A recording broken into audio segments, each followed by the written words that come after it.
முன்னாள் குடியரசுத் தலைவர் அப்துல் கலாமின் நினைவு நாளை முன்னிட்டு தேமுதிக தலைவர் கேப்டன் விஜயகாந்த் அவரது திருவுருவப் படத்திற்கு மலர் தூவி மரியாதை செலுத்தினார்.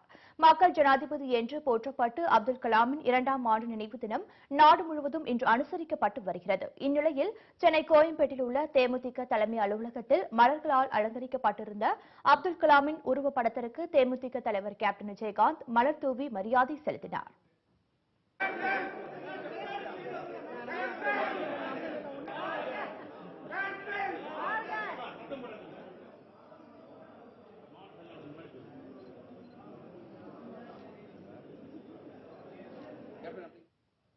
இந்நிகழ்ச்சியில் தலைமை கழக நிர்வாகிகள், மாவட்ட கழக செயலாளர்கள், கழக அணி நிர்வாகிகள், பகுதி வட்ட கழக நிர்வாகிகள், மகளிர் அணியினர் மற்றும் கழக தொண்டர்கள் பலரும் பெருந்திரளாக கலந்து கொண்டு அப்துல் கலாமின் உருவப்படத்திற்கு அஞ்சலி செலுத்தினர்.